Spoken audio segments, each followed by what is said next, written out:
On this week's episode of Marketing O'Clock, Google's newest blog post is roughly similar to a clown show. Search Liaison gone, Danny Sullivan steps down from his role. and we have a long list of reasons to thank Google Ads this week. All on today's show. Welcome, you are listening to Marketing O'Clock. Just stay tuned. Digital marketing news, but let's get specific. Digital ads, SEO and analytics, social media and more. Pretty much everything that'll make your website perform. With new shows every Monday. We give you the news with sass and puns and definitely hot takes. Thank you for tuning in.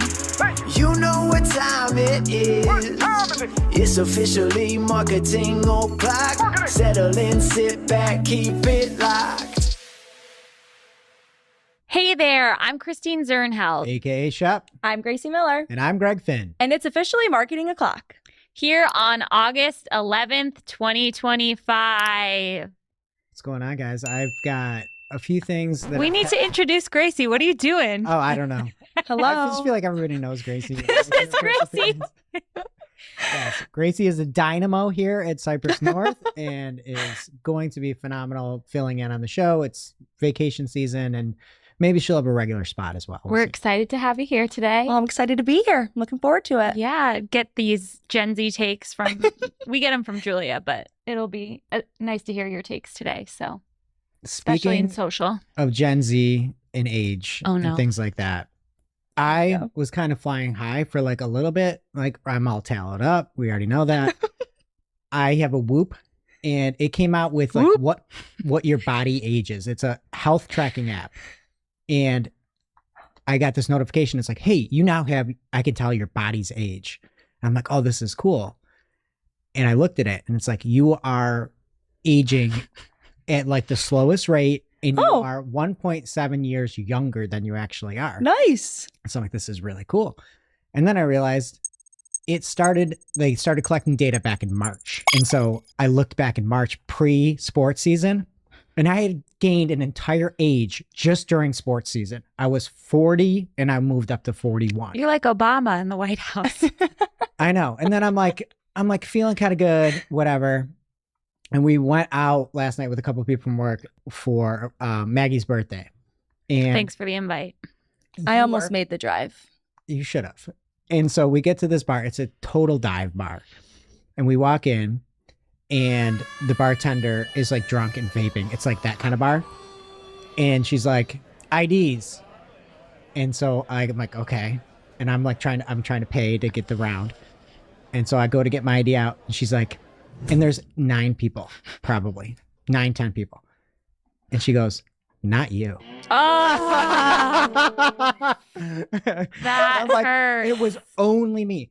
And like, there are people with beards and mustaches. I can't even grow a beard or a mustache or anything like that. And it was like, okay, like She just picked like, you out as soon as you walked in the door. She felt bad.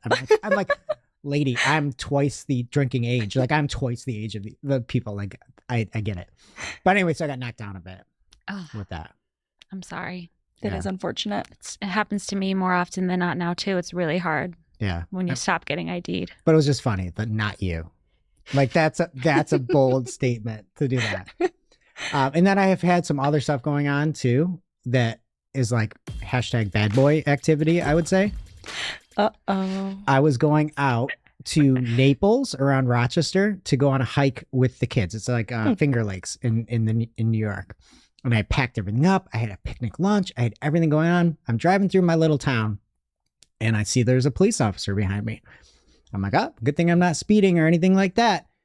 Lights come on, pulls me over. Kids are in the back of the car. I'm like in the front, whatever. Officer comes up to my door and is like, do you know why I pulled you over? And I'm like, literally no idea. Because you're too old to drive. No, it's different. This is like just a different thing. It's not age-based. Okay. But he's like, you have a suspended registration and I could arrest you right now. Did he It's start an stripping? arrestable offense. And my What? kids are in the back. With of the your car. kids in the car? Yeah. And so I'm like, what? I'm like, I have never heard this. I have never got a letter. I've never got an email. I've never heard anything about this. And he's like, it's an arrestable offense. And so like, I got my kids in the car. This guy's going to arrest me. I'm like, what is going on? So what happened was I had to change insurance because my insurance company, like I have somebody that handles everything. So I don't have to worry about anything. And they had one insurance provider that like wasn't AAA certified. It like lost its certification. So they moved me to a different person. But when they put it through, they put in like the 11th instead of the 1st. So there was a 10-day lapse or something. And because I didn't have insurance for 10 days, I did, but the DMV didn't know it. And then I had to go to the DMV. And I'm like, I had insurance this whole time. You guys just put it in wrong. And they're like, there's nothing we can do. And I'm like, I had to wait an hour to get to this teller. Like, I mean, the people at the DMV are NPCs. I cannot believe you're in the DMV for a full hour to get to the stupid counter. I think they do that on purpose. I was watching. There's like a counter and you can see what numbers are pulling up. And I'd sit there the whole time looking at the counter and I'm 40 away from this. And I'm just going slow and slow. I'm watching this woman in front of me. Her number comes up and she doesn't know what to do. I'm like, lady, you've been here for an hour. What? How do you not see that that's the number? How don't you know the system? What is going on? And she's like walking around and she misses her turn. I'm like, oh, good. At least whatever. Good. I'll make one less for me. And I get up to the counter and I'm like, look, somebody messed this up. Is there anything I can do? I just need to be able to drive this car.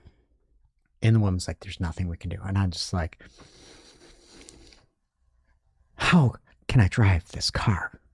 Please help me. And she's like, you have to call insurance. And I'm like, I can't do any of this stuff right now. We're so busy and I can't do it. And I need a car and I have kids and everything. And I just sit there and I'm like, I just look like so defeated. I'm like, there is no way I can drive this car. She's like, well, you can pay a fine. I'm like, take my money, pay the fine. And she's like, but you don't have to. You just can call the insurance companies and then whatever. And then eventually you could drive your car. I'm like, here, take my money. And so I got it all fixed. I'm technically #bad boy, but I didn't really do anything else. #bad boy. Yeah. I think it's crazy that he pulled you over. Like he was like looking up on his computer if your registration was active behind the wheel. Also, like, So- what are the odds of that? The other thing is I've been having this issue with the car being a suspended registration since September of last year. So I've been driving for like 10 months with a suspended registration without even knowing. And you didn't know. No clue. Well, you made it this far. I'm glad you're not in jail. Yeah, that would have been funny though if I got arrested in front of my kids for freaking clerical error at the DMV. They would have grown up making sure they never let their registration expire. Were they making fun of you? No, I just telling them. I'm like, sometimes mistakes happen. That police officer is very nice. He didn't arrest me. You didn't have to go to a orphanage. Like it was funny. I'm glad you made it out alive from the DMV. Big news this week. Anu has a write-up for Search Engine Land about some PMAX updates that were just announced and are rolling out. So the first one she calls sharper targeting tools. Campaign level negative keyword lists are now live. Woo! Wow. I'm so excited. What a time to be alive. Lists, people. You heard that correctly. Well, is there anything Ginny can't do? It doesn't don't sound think like so. it. Doesn't. Next one, you guys. This one, I just thought about this week for AI Max. I hope they extend this to AI Max. You can now see all assets with text customization and final URL expansion in PMax. It's a feature they have for AI Max. You can now see all those landing pages and headlines, descriptions, whatever they're saying in PMax. The auto-generated ones? Yes. Wow. And you can remove them if you no longer want them to run. I need to pinch myself shut. I want to do a cartwheel. Is this real? Do a cartwhel. Do one. No, I can't. I'm wearing a dress. Oh. Got to wear my workout score like last week. Yeah, there you go. Are you kidding me? This is like the best. Am I being pranked? I feel like we are. We're going to take it away. People aren't even talking. I haven't seen anyone talk about this. It came out yesterday as we were recording. That's amazing. So if you see something that's not the right fit, like I was talking to a client about this week, headlines that were generated for AI Max. There's one that like wasn't the right intent. I was like, all we can do is negate the search term, like the keyword. We can't get rid of that headline. If you want text customization turned on, now you can for PMax. Yeah. And this, like, PMax still won't work if you're in a super highly regulated industry where everything has to go through a lawyer. But this is a huge, huge step forward. Get rid of it. No, thank you. I wish you could like cut out an entire phrase. Like they should have like negative keywords, but for PMax automated assets. That would be nice. Yeah. Okay, so then there's some other things on here, a little bit less exciting. Search themes limits are doubled from 25 to 50 per asset group. That snuck in under the radar a while ago, but now it's being announced. Demographic controls are getting an upgrade with age exclusions now live and a new beta for gender exclusions in PMAX. Device targeting is fully available. Let's go. I love that one. More on that later in my Working Hard or Hardly Working. And advertisers now get asset level performance data, including clicks, conversions, and spend. Then the last thing she lists on here is creative recommendations are getting AI-powered assist, offering image suggestions and edits tailored to boost cross-channel performance. So whatever, look at those AI-assisted things before you let them run. But those first two, I'm thrilled. Amazing. What a day to be alive. What a day. We should just go home. If you're listening right now, you can rip the cartwheel. Let it rip. We can edit one in post. Okay. Pause it, Good let idea. it rip, and then come on back. Do you have good news for us, Craig? Well, I think Gracie has some bad news for SEOs first. You do? I think so. I do. From Search Engine Land, Danny Sullivan is stepping away from his role as the Google Search Liaison to work on new things within the Google Search team. Danny posted on X, "This account is no longer active. Please follow Search Central for site owner information and see our search blog for the latest updates." That's really how it went down. Apparently. It way didn't to put announce. Wait, Oh my that- He's a god. journalist. I think that's a search engine line mistake. Let's check it out live. What part of it? The misspelling. Oh, I was gonna say it was kind of tough to Please read. follow Google Search HC for information for site owners and Google for the latest updates. don't you think it's weird that as the public-facing liaison, he didn't give us a goodbye? That was his Yeah, goodbye. it's super weird. He just said this account is no longer active. Yeah, it's like, hey, we are eliminating this role. I'm going to be moving into Google and really help to shape the future of search and make it so that we have a great experience for searchers and webmasters and site owners.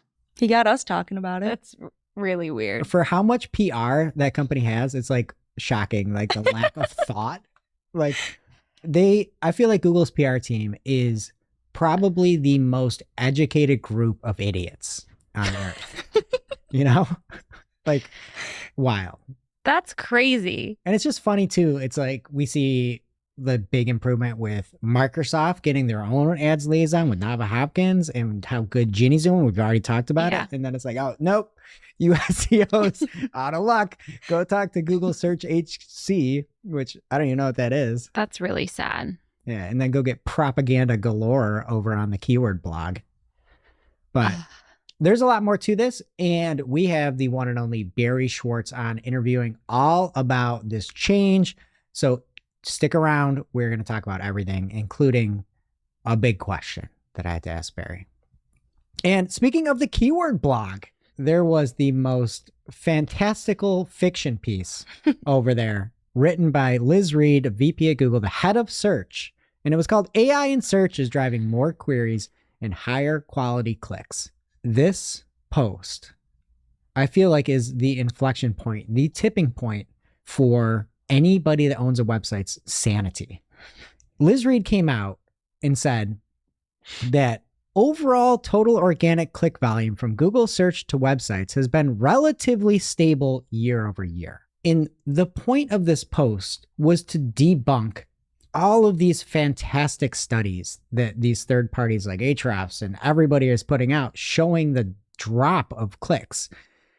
Liz went on to say, additionally, average click quality has increased and we're actually sending slightly more quality clicks to websites than a year ago. And by quality clicks, we mean those where users don't quickly click back, typically a signal that a user is interested in the website. And then goes on to flame all these great companies that are doing the work and actually have the data and are showing the data and putting in the work to let people know what to expect if you have a website. She says, this data is in contrast to third-party reports that inaccurately suggest dramatic declines in aggregate traffic, often based on flawed methodologies, isolated examples, or traffic changes that occurred prior to the rollout of AI features in search. So cool. That's what she said. Shep, Google is a data company. Yep. Right? That's one of the biggest companies in the world. Mm-hmm. If you're going to make that statement, what would you do? Release the data. Exactly. Prove it. So there is no data to be found in this article. There is nothing other than roughly similar, quote unquote, traffic. I wish I could live this way. That's what I'm saying. I don't know how these people sleep at night.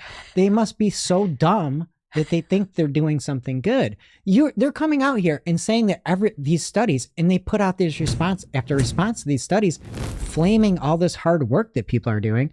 And then you put out this gigantic nothing burger of a post with no data. People aren't getting past this, and they shouldn't.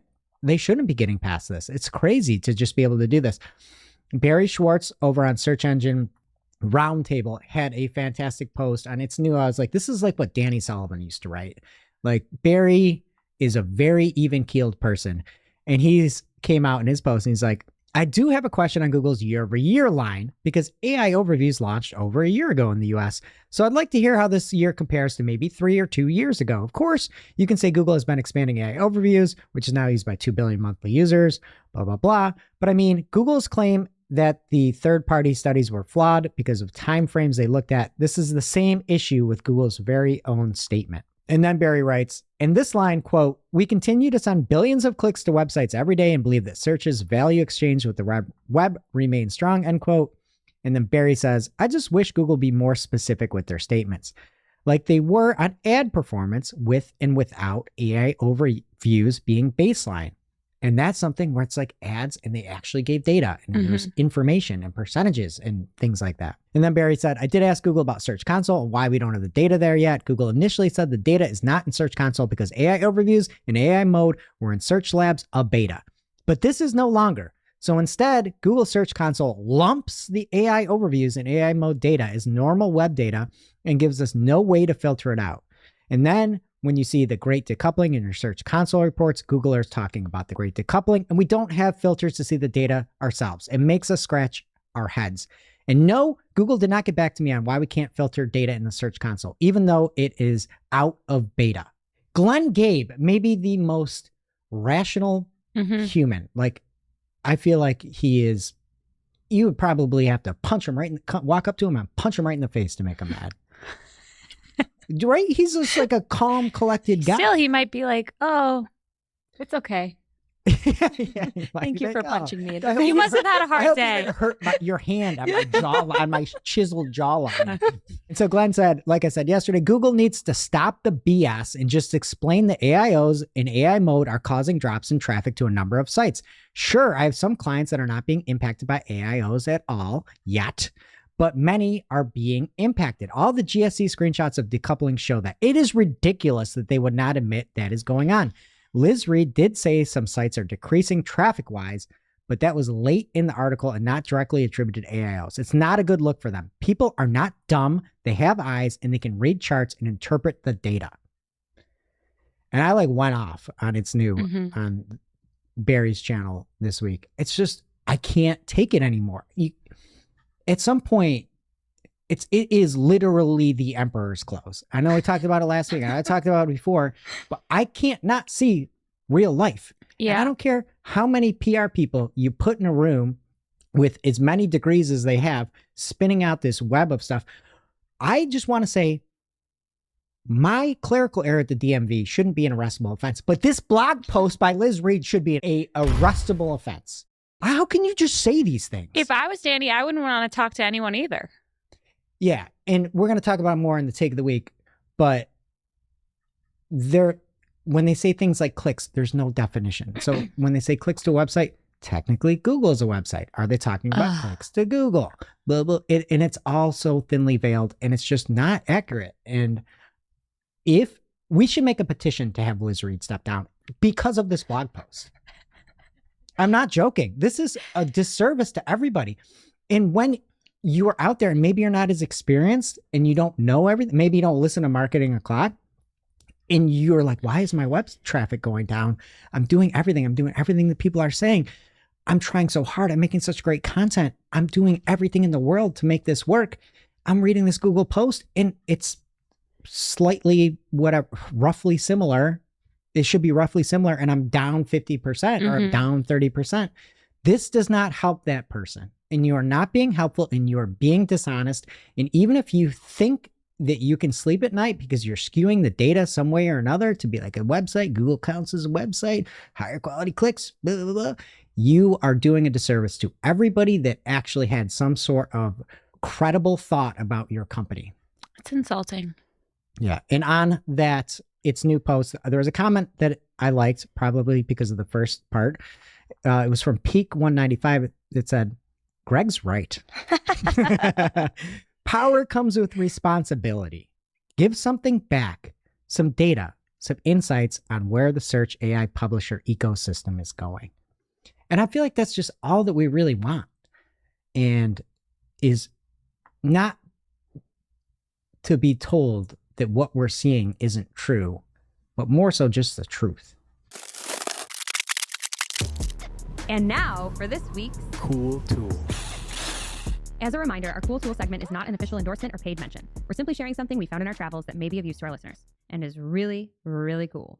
This week's cool tool has the ability to aggregate search ranking volatility. Jess, that one was for you. It's the live meta SERP volatility chart, which aggregates the information from 12 providers to give you live SERP volatility.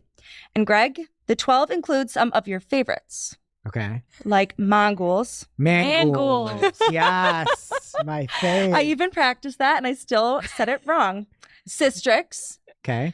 and Algaru. All right. I'm in. Mangools, algorithm, Systrix. I mean, but as long as it's got mangools, I'm good. Aren't you excited? So excited. Also, it includes SEMrush and Moz as well, not Moz. I was telling her about the year when you called Mosmos. Yeah. And now I just don't need to talk about them anymore. It's nice. I'm also a little worried that this is going to put Barry's Charts with Greg out of business. This is a really good point. When I saw it, I was super excited because I had a new chart to look at. And then I'm like, do we even need the other charts? It's a little scary. I know.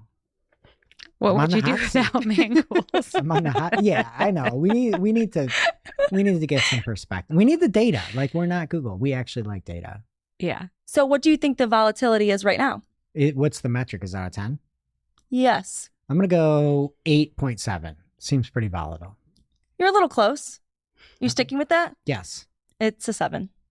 Oh, I was 1.7 off, just like my body years. There you I'm go. 1.7 There you lower go. now for body years, just so you know. Don't you think it's like always 7 or higher though? Like, when do you think But, was the I mean, last it time it dipped aggregates- below If 5? it aggregates everything, it probably is. But Yeah. it was slower up before the most recent core update. Okay. Well, if you want to see for yourself, you can look in Discord, all the places, newsletter. And what We'll is the have name of it. that tool called? The live meta SERP volatility chart. And it's wireboard.io/SEO. Thanks, Gracie. Of course. Now it's time for this week's Take of the Week. This is a hashtag fire digital marketing take with extra spice served up for you. We simply deliver the take for your consumption. We give no opinions. We don't influence. You make the call. This week's Take of the Week comes from Nick Leroy over at SEO for Lunch. And he has a blog post called, Dear Google, I love you, but you're gaslighting us. And this is in response to Miss Reid's arrestable offense. And you need to read this article. It's a very well-rationed take. There are some good points, some positivity in there, I would say, with all the negativity, but I've got a few quotes as to why you should read this.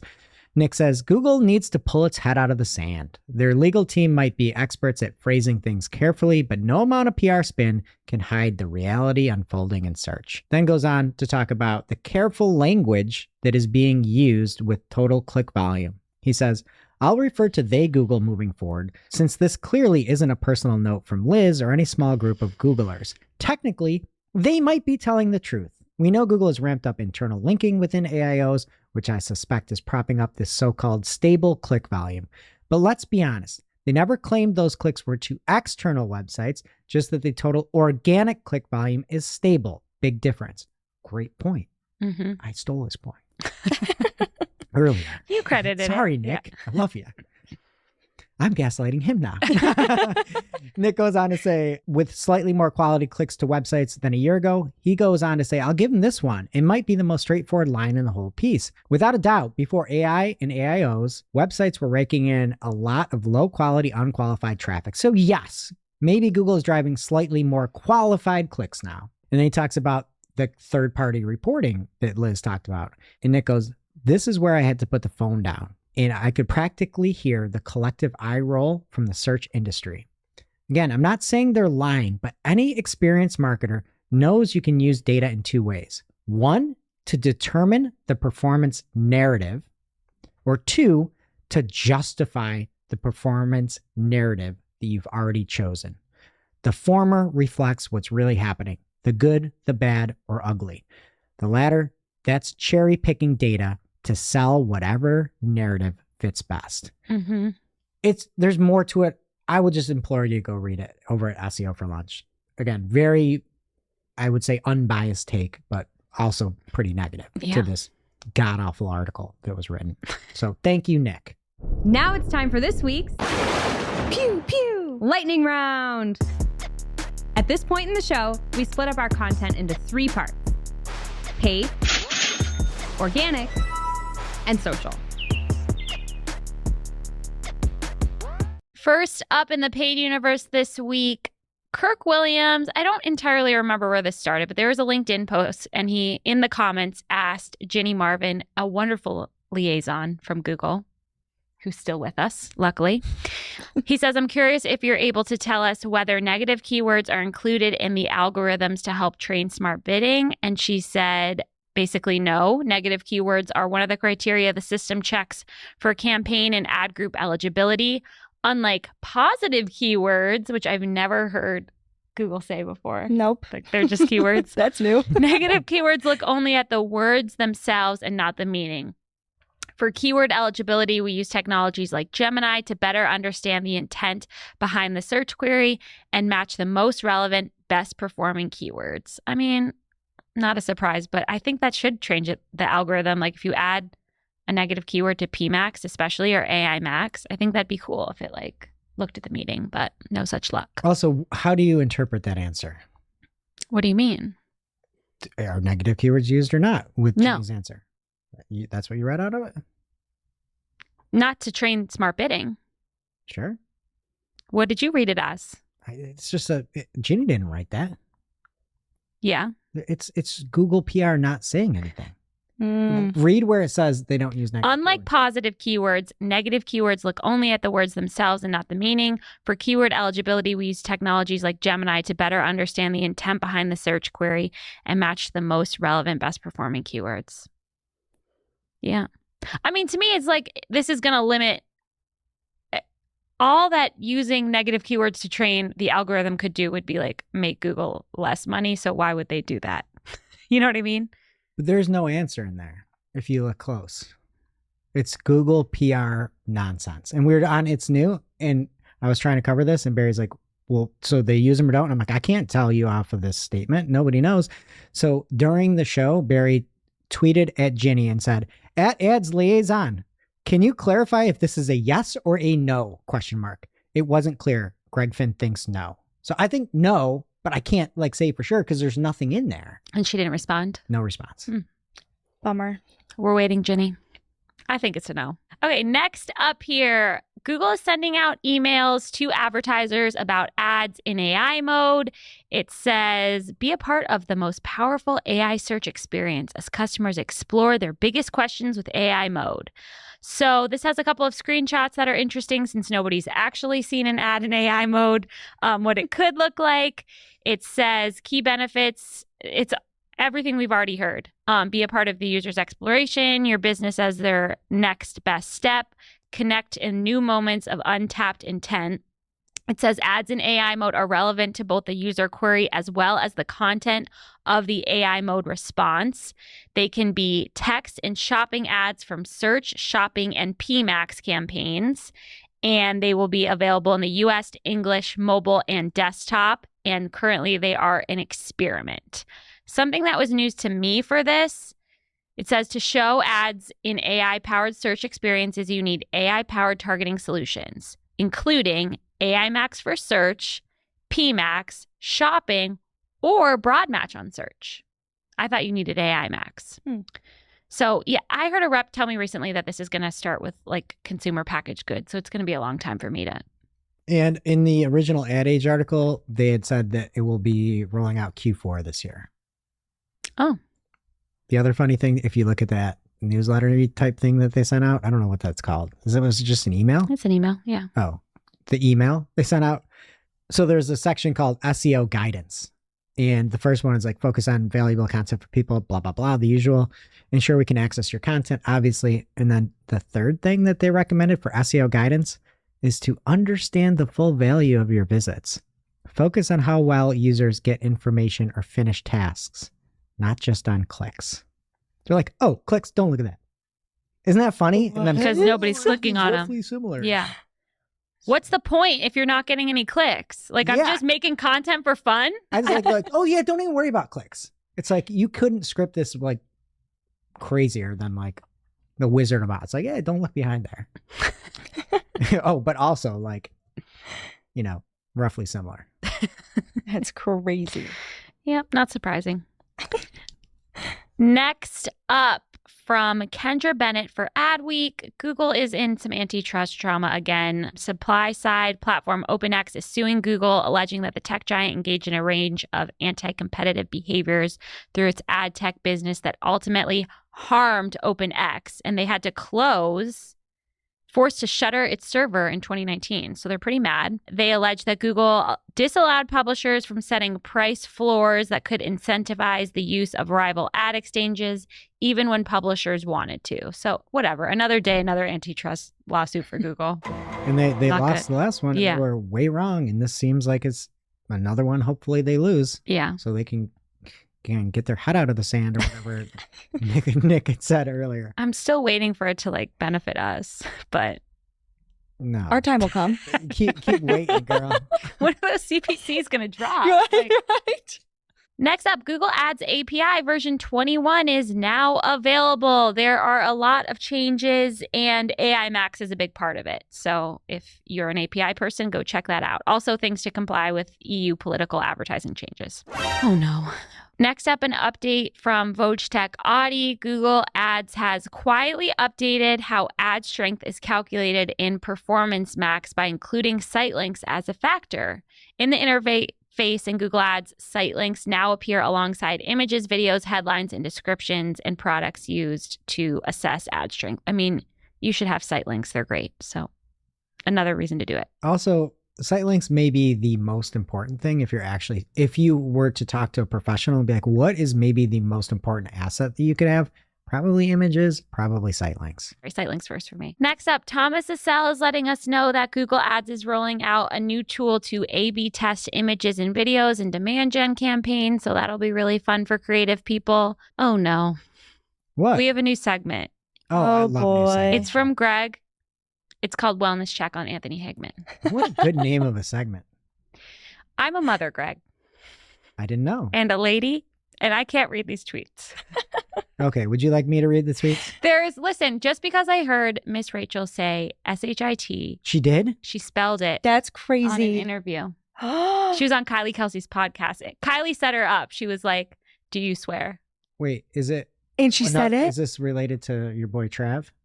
Yeah. I No, can't have any more Kelseys. his sister-in-law. I know the two Kelseys. I know the mom. I can't have any more Kelseys. Whatever you said. The other Casey brother has like this really cool wife, Kelsey. Yeah. and she has like 4 very young children, and she has like a mom podcast. Oh, okay. I like that person. Yeah. Like, how did he luck out? And then, Travis gets seconds. I'm sorry, are we coming for Taylor Swift right I now? was just joking. Like, Do she- not mess around with Taylor she Swift. would like to be excluded from this narrative, one that she never asked to be a part of. Thank you. Okay, so would you like me to read Anthony Higman's tweets? I can read it. Okay. I just thought you were a mother and a lady. But just know if it's being bleeped, I'm not saying it anyway. But Tables, make Disclaimer. sure you bleep it so she sounds like she's saying it. You guys, this is in all caps. This is unbelievable. This is unhinged. He's not okay. What time was it? Like, somebody pull that and get it for me. Okay. Mother 5 exclamation points.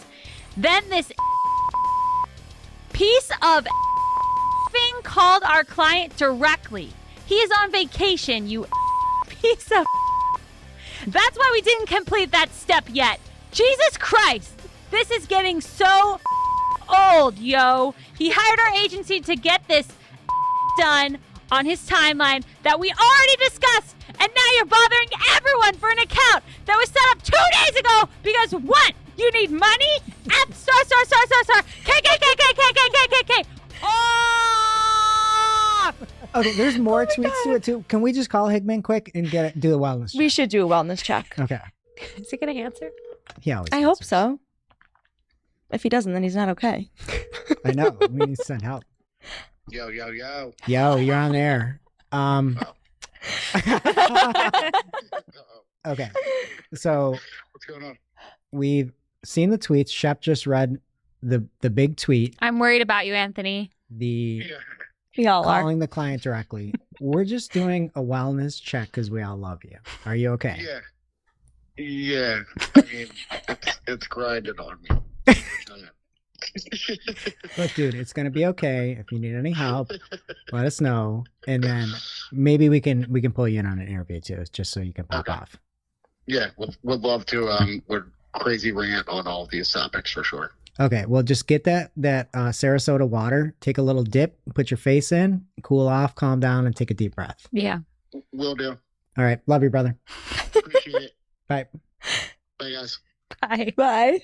Do you think on an interview he would like talk in all caps as well? No, he's like no. that all the He's like, time. he'll call him and collect it. So he's got two personalities. Well, he like laughs.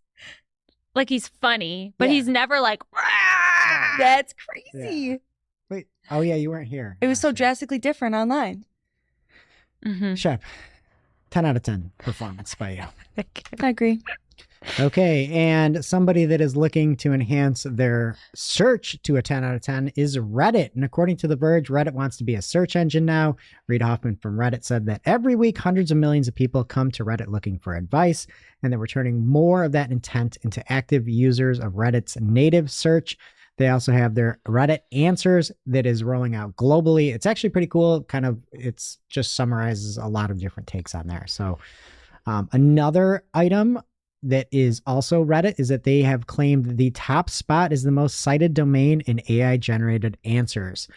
So that came out in a study from the Press Gazette. So lots of Reddit in search, and then apparently there will be their own search engine. And there was a great example for SEOs out there that think that AI generated slop is the way to go for content creation. I know we talked about it last week or a few weeks ago, where that one company had to get a whole new domain because they had so much AI garbage and lost all their rankings. Well, Glenn Gabe last week says it works till it doesn't. Yet another example of a site publishing a ton of pure AI generated content, and it works until it doesn't. The site was increasing over time, ranking for 700,000 queries by May, and then tanks heavily in June, and then drops even more of the June 2025 core update. Every URL I tested came back 100% probability of AI, and it looks bad. Oh God. Something that looks good that Glenn found was a new icon in Discover. He said he saw a test in Discover about a week ago and had it for several days in one of my accounts. And when you tap this icon, I'd say it kind of looks like a stack of papers or napkins. I don't know what to call it. Like a diamond reflect with a shadow, I think. I'd Okay. say napkins. Yeah. Thanks, Gracie. You're welcome. And so when you click on it, it basically expands that topic. So if you, in this case, he was looking at a wolf in Yellowstone, the return of the, what is it called, Shep? A woof. A woof, as Shep says. And when you click through, you get to see a full view of more woof stories about them coming back to Yellowstone. So it basically takes the one article and expands it out to different sources, which I think is cool. Also, this was a very cool project that Backlinko did. They set up and created a new nonsense term, made a fake study, like a gotcha. They're basically like Chris Hansen, ChatGPT. Gracie, you should try to say that. Oh yeah, say the word there. They invented a new fake SEO term called. Next are ball optimization. That was great. No, And I'm actually proud of myself for that one. I am too. So they made up this term nexo-arbol optimization, or whatever Gracie more eloquently said. And they made a dedicated page. The only source that could access this page was Google. So we know that ChatGPT can look at Microsoft. ChatGPT wasn't allowed. Nobody else was allowed other than Google. So for this nexo-arbol optimization, the future of AI search fake page that they made up, they let Google in. They waited for the indexing. And so once only Google indexed it, then they asked ChatGPT about nexo-arbol optimization, and ChatGPT found it. Oh my gosh. I love backlinko. Yeah, great. So allegedly, ChatGPT uses Google somehow. Mhm. Wow. And I think the big takeaway here, just that is funny and all, is that having good visibility on Google search will help you with everything, right? It's going to help with ChatGPT, even if they don't say it necessarily. We know with Microsoft it would, but maybe they're dipping in somehow that we don't know. Also, AI mode has a new feature. It's a brightly colored image with a search button on mobile. So it's just more pronounced. It used to be a button underneath. Now it's right there in the search. I love the rainbow. I do too, It actually. makes all the AI worth it. Yeah. And then there is no rainbow on this, but they're also testing an AI mode tab icon with a divider. Typically, you've seen just the words there where it's like images, video, news, but now they have a divider, and on the left of it is the icon in AI mode. So that is it in organic. What is happening in social, Gracie? It's a big week for Instagram. Instagram launches reposts, friends maps, and more. Instagram now allows users to repost public reels and feed posts, making it easy to share content with followers and friends. Shared reposts appeared in your followers feed and are stored in a dedicated repost tab on your profile. This kind of reminds me of how on TikTok you can repost videos. I don't personally use it, but maybe this will be good for Instagram. Yeah. Do you like it when people repost on TikTok? If I'm being completely honest, I don't really care. I think it's more when they see a video, they think it's funny, they'll repost it. TikTok is like, I'm not looking at my follower feed anyway. So it's like, I don't know. I think it's just another signal for them. It'll be fun to like repost marketing a clock to Yeah, IG. that's what I was going to say. True. Like in something, like, and you wanted to share like yourself there. That's cool. Next, a new optional friends map, which is similar to Snapchat's Snap Map, lets you share your last active location with selected friends. I personally find this a little creepy. I don't really know half my followers on Instagram. Do you so know my I Snap would Map not. story? Have I told you this? No, what is it? I'm not active anymore, but I'm just like weird about giving birth. About giving birth? Yeah, like I don't tell people I'm going to the hospital. I just want to be low key, you Okay. know? Like they know I'm Oh, yeah, 9 we months thought you were pregnant. dead. Right. Yeah. feel They like I know know I'm where 9 this is months going. pregnant, but I wasn't like, hey, Cypress North, I'm at the hospital. Right. Or to like a lot of my friends. Like I Okay. told like my family. So I had a friend find out I was at the hospital from my Snap Map. Oh, Did they that's text smart. you? Yeah. We're like, she's dead. She's dying. What's happening? But She's like, I see I you're at the hospital. Is there a baby yet? I was like, come on, this is a bit. Oh my god. Then I deleted I Snapchat. have a Yeah, it question. was like, I have a question. What are your thoughts on location sharing? Do you guys like location share? Yeah, but I'm very select about it. How like number wise? How many people? 5 or 6 maybe. Okay, Gracie. I have my location shared with my family Okay. and selected friends, Okay. but only if they also share their location with me. Mm-hmm. I don't want them to just only have my location. It's got to go both ways. And I've become very dependent on it for like my spouse and like keeping tabs on my mother. I like when I text someone and they don't answer me, I'll be like, what are they doing? Where are Yeah. they? Why aren't they answering their phone? I'll check their I location. don't do that. Oh, is that creepy? No, but I just like use it mainly for my mom. Mm, I worry about her. that's fair. So there's a person in the Rochester office that like location shares with everybody. Shares with 40 different people. Could There's you no way. imagine? 40 people. She just said 40 LOL. Like, I'm worried about her. We got it. And she shares it back with everyone. Yeah, 40 people can How is see. her phone not dead all of the time, sharing all of that data? Also, when I told my mom that I wanted her location, like she lives 50 minutes away from me and comes and watches my kids all the time. Like she's in the car a lot. She's like, I think you need therapy. A Friends tab in Reels shows content that your friends have interacted with, liked, commented on, etc., not just what they've created. I think Instagram is kind of starting to get phased out personally. That's what I've kind of noticed. Yes. And they're trying to be other platforms and copy. Yeah. Kind of the way other things do things. Yeah. Be careful what you like. Next up, Alessandro Paluzzi noticed an Instagram experiment where they are starting a test called Pics. And this is P-I-C-K, not pics like a photo, which is confusing, especially because it's Instagram. Yeah. But his tweet says, Instagram is working on Pics. Add what you're into and find overlap with friends who are all about it too. What do you pick? Do you Hobbies, pick pics? interests. Movie genres is what the example is. This is just something that's going to like quietly go away. Yeah, I don't care. It's like a Sorry, soft launch, but This push is it under so the rug. Gracie laid eyes on the Adam Mosseri for the first time this morning. I did. dumb.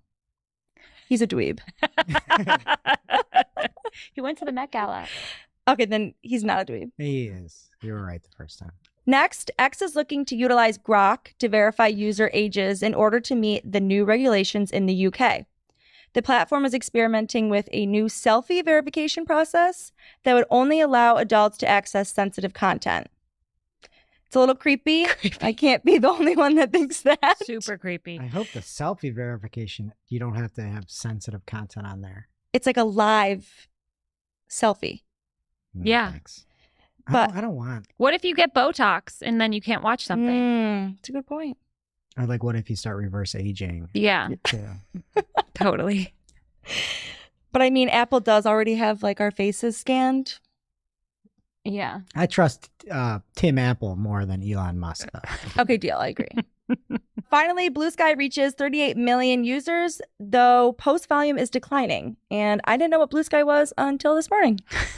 You're not missing anything. I'm over there sharing away. You are still? I still am. You post on it? You got how many followers you got?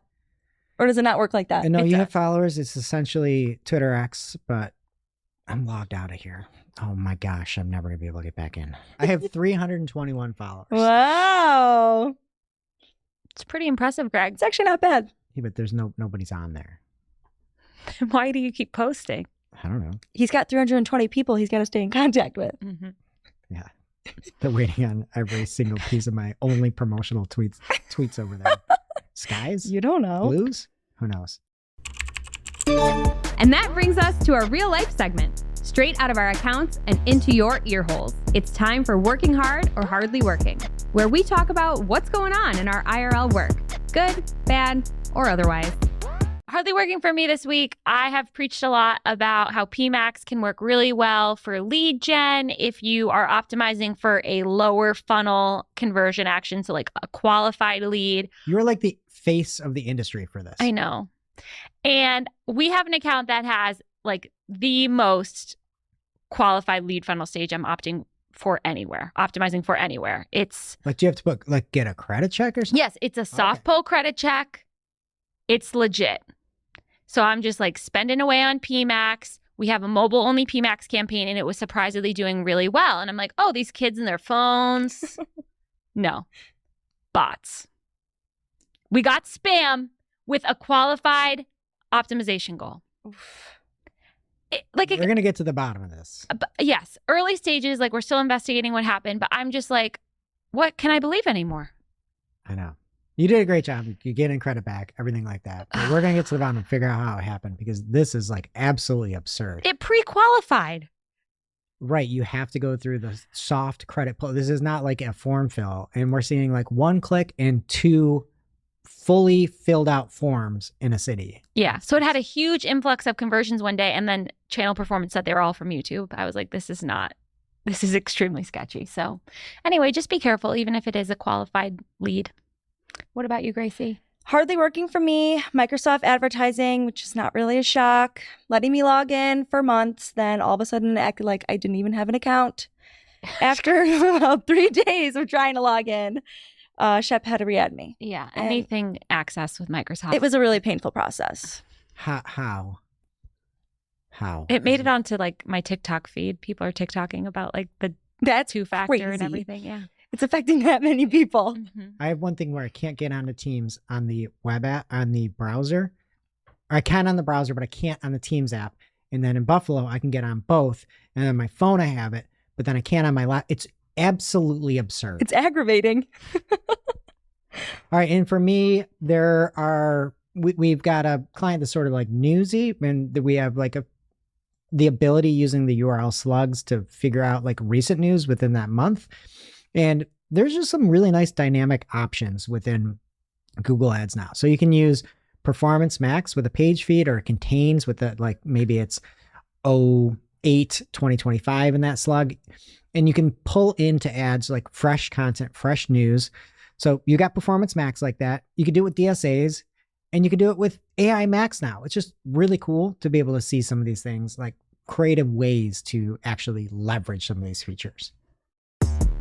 Now it's time for this week's ICYMI. ICYMI people. This is something you just might not have seen. Maybe something that you overlooked, but you shouldn't have. ICYMI people from Arpan Banerjee on LinkedIn. He said, tried AI Max and Google Ads. Here's what I learned the hard way. So he has tried it and he has some tips.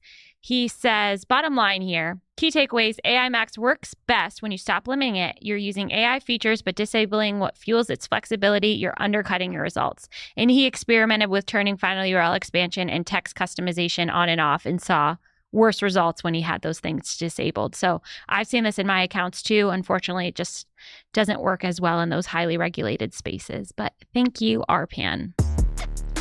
Now it's time for our must-read marketing article of the week. An article so advanced, so in-depth, so detailed that we simply cannot cover it in its entirety on today's show. This week's must-read marketing article of the week comes from Maggie Humphrey over on cypressnorth.com. Our non-AI content producing machine.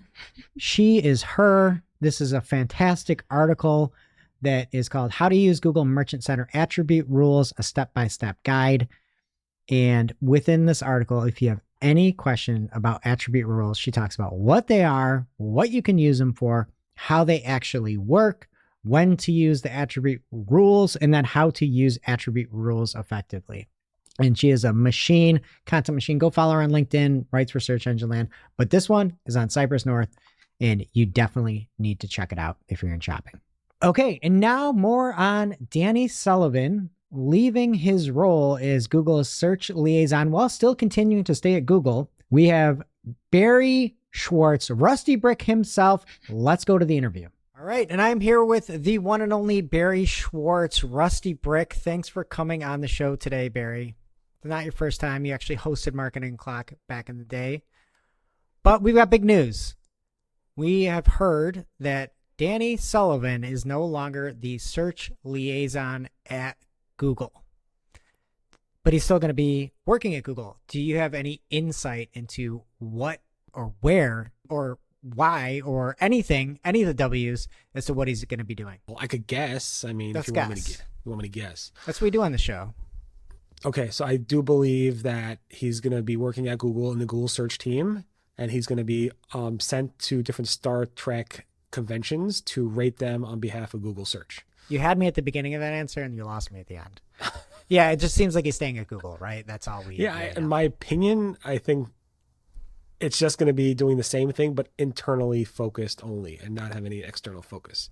So I do believe that even if we complain online and don't even like cite him or like, at him or whatever, I do believe he still will probably be taking that feedback internally and just not communicating externally with that. The Google Search Central team will do the communication going forward, which they've been doing forever, even before we had a search liaison. And I think the post itself said, follow Google Search Central for like SEO related stuff and follow just the Google channel for,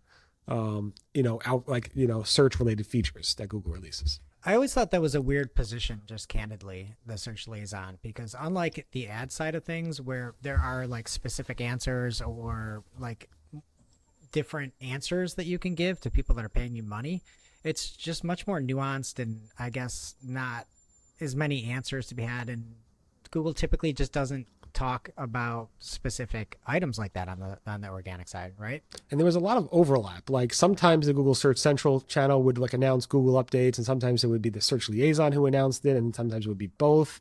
And sometimes there would be like overlap in terms of what was going on. So there was a lot of confusion around who to go to for what related questions. Not that you really get a good answer on anywhere, but it would still be a little confusing. So I will miss Danny Sullivan externally being out there, trying to like respond to questions, because that was something I enjoyed listening to, even though not all the responses are what we wanted to hear. But now we'll probably just hear from the Google Search, Central team, which is part of the search team as well. Although the difference between Danny was that he worked directly with the Google Search team in Mountain View, like the ones working on the algorithm, where the Search Central team is based in Zurich, Switzerland. And they do definitely work with the search team, but it's not like they're part of the actual, maybe they are part of the search team. I don't know. It's just changed over the years in terms of who they reported to directly. So I don't want to misspeak because things have changed. Yeah. And so we've heard obviously like from many different Googlers, not just Danny, Martin Split, Gary Yesh. Is there any replacement or anything that you've heard of for this position, or is it just poof, gone? So, I mean, the search liaison position was just Danny Sullivan, just like the ad liaison position is just Jimmy Marvin. So I don't think anybody I don't think there's a replacement. They would have announced the replacement. I think Rajan Patel, who's like a Google executive, in my opinion, was trying to do that, although Danny Sullivan shut that down when people were like, at one point, the Rajan Patel was like associated with the Search Central account. And then once I reported that was happening, like a day later, it was removed. And Danny Sullivan tells me, no, he's a search liaison, there's somebody else, meaning Danny Sullivan is, not Rajan Patel. So I think Rajan Patel tried, and he probably saw the same negativity, if you want to call it that, towards him online, and he decided not to do it, maybe.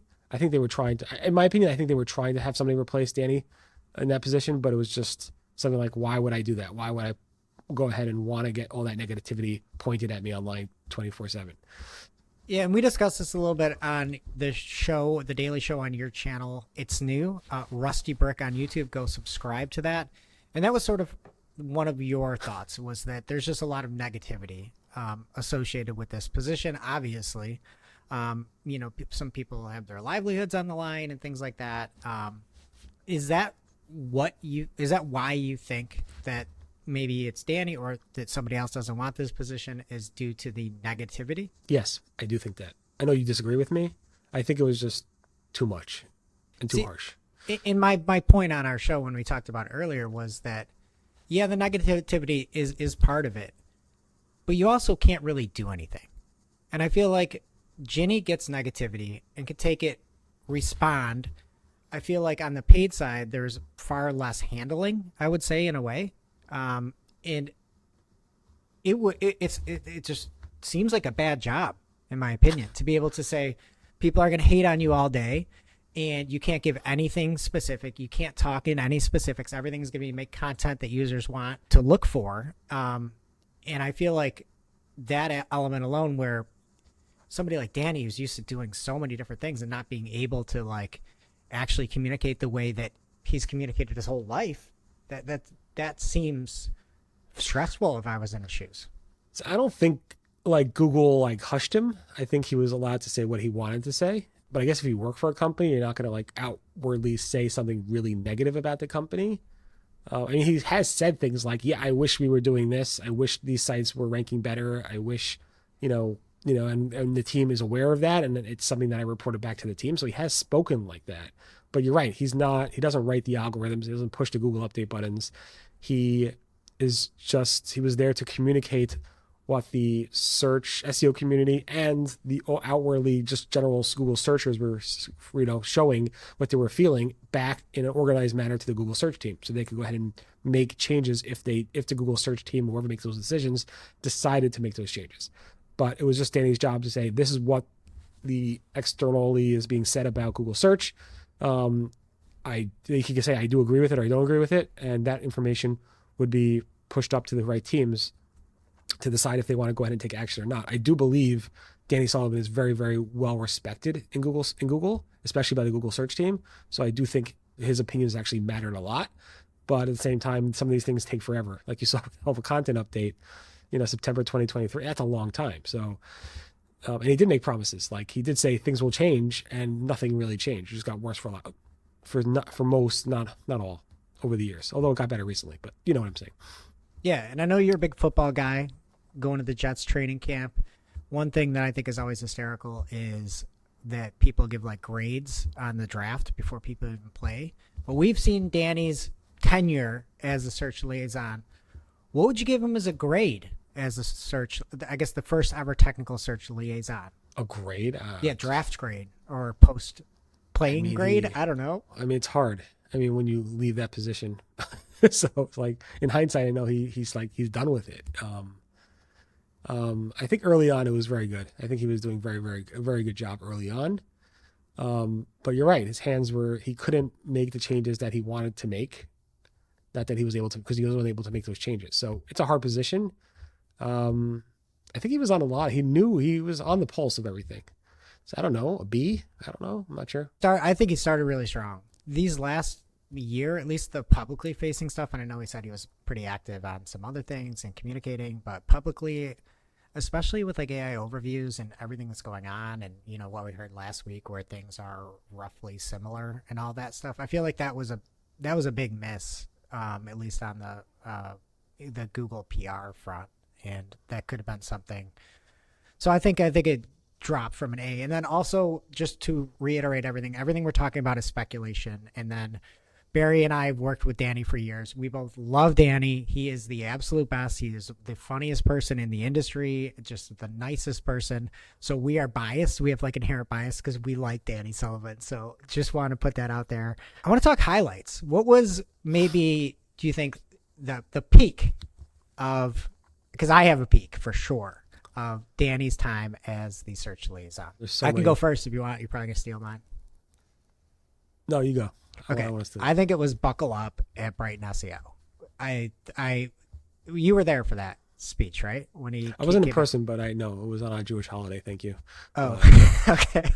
Yeah, it was like awesome. He came out. He was Danny, like you would see it like Seattle SMX Advanced. He was full Danny. It was just so amazing to see. He was, sarcastic and funny and going. It was just the complete Danny experience, and I saw that and I was like, man, this could work. So that was mine, I guess. Yeah, but in hindsight, it was nothing to buckle up for. Like, so looking back at it, it was a great, on stage moment, but the buckle up was unnecessary. I'm telling you, it's not a great job. There's not a lot of highlights or anything you can do. I was thinking more like when he shared what presentations he gave internally about the communication that he got from the SEO and search in general, and how he presented that to the search team, and him sharing that information was probably more of a highlight, giving us a little bit of insight what's going on internally at Google Search. It reminded me of like when Matt Cutts shared a video of some of the like Google Search meetings before they launched stuff, back in like the early days. So some of that was pretty cool to see. And then early on when he invited those who actually got hit by these algorithm updates to come talk to the Google search team, which turned again in hindsight to be nothingness, but at least he tried to put that together and so forth. So yeah, Danny Sullivan, he's a star on stage, and I miss those days. So I actually hope that will be something. Maybe it's not interfacing with people and communicating all that, but being like a figurehead for Google. There is no better figurehead in the world, I would say, for a company like Google than Danny Sullivan, and letting him out to conferences and things like that, and being forward facing like Ginny is with some videos and being at all the conferences, I think would be a huge win for them. Any lowlights that you would say? Because I've got one, and I can go first if you want. I think it was the Creators Summit debacle. That it seemed like it had great intentions with because he was there as a part of it, where everybody's invited out to talk about that we're hit by the HCU, and it seemed like it didn't go very well. A lot of the recaps were bad, to say the least. But I think it was well intended. It just didn't seem like it really hit home or helped anybody. That was like the highlight, and in hindsight, the same thing with the buckle up. It's like nothing happened. One of the things was like, he wasn't able to like be funny anymore. So like I would like be sarcastic on Twitter or X or whatever. And he would respond in a funny way because we know each other. And then people would take that sarcasm as like whatever. And then he would have to respond like, no, this is sarcasm. I know Barry for a long time. And he wasn't able to do that anymore. And that was kind of like, oh, I missed that sarcasm that Danny was able to communicate with online, because everything he says is just being chewed up and spit out.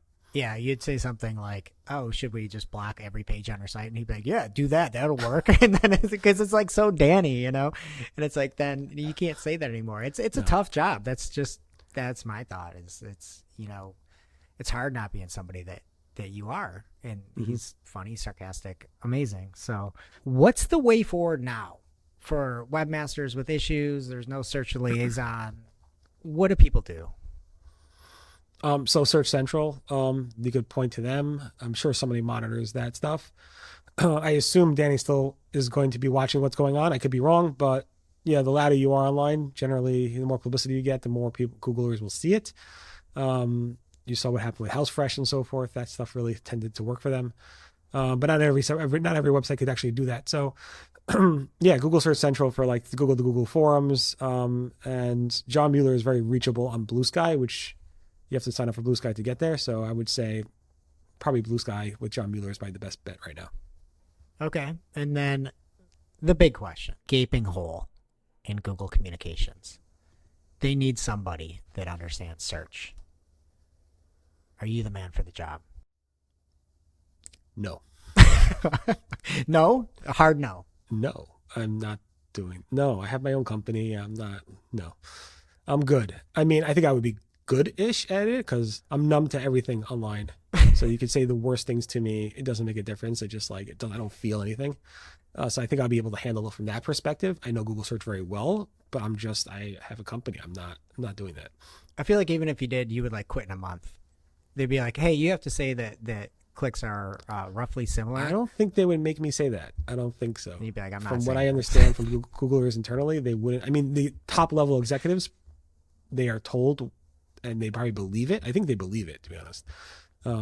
But you don't hear Danny saying that. I don't think he said that. I don't think he said anything really about AI overviews. He did say that search behavior is changing, and Google has to.